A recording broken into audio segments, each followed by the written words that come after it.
Perchée dans les montagnes de l'Ariège, l'association Cocopelli revendique depuis 20 ans le commerce illégal de variétés anciennes. Parce qu'avec la pluie, et tu vois là, regarde, elles vont être bientôt mûres. Les graines produites ici seront envoyées en Afrique ou en Amérique du Sud. Tiens, ça c'est bon pour Grâce à ces variétés reproductibles, Cocopelli veut rendre les paysans moins dépendants des grands semenciers. super belle. Ah ouais, c'est la pourpier doré, je crois, celui-là.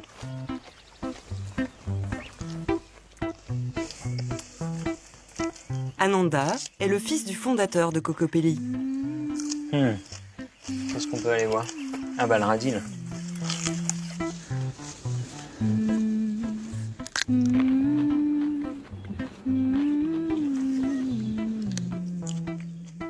Donc oui, on fait que manger. Des bons trucs. Et on garde la ligne. Et on garde la ligne.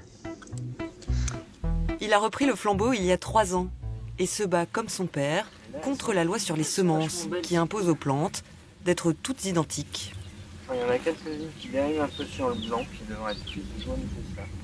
Ces critères de distinction, d'homogénéité, de stabilité, cette côte de blette ne les respecte pas forcément, dans le sens où, bah voilà, regarde, tu vois, ici on a une plante qui fait à peu près ma taille, et là on a une plante qui est bien plus grande que moi, et on a une plante qui vire un peu vers le blanc, et une plante qui est vraiment strictement orange.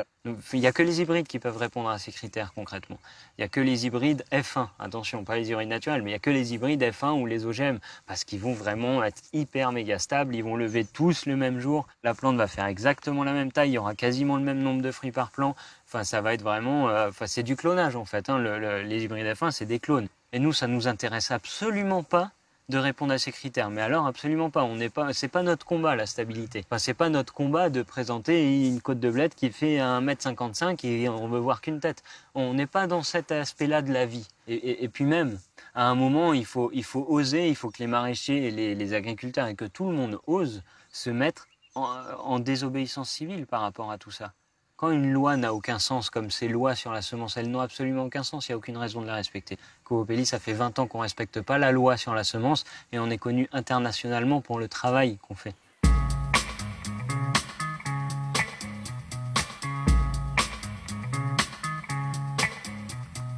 Cocopelli, poursuivi par l'État français, a été condamné en 2008 à 17 000 € d'amende, que l'association n'a jamais payé.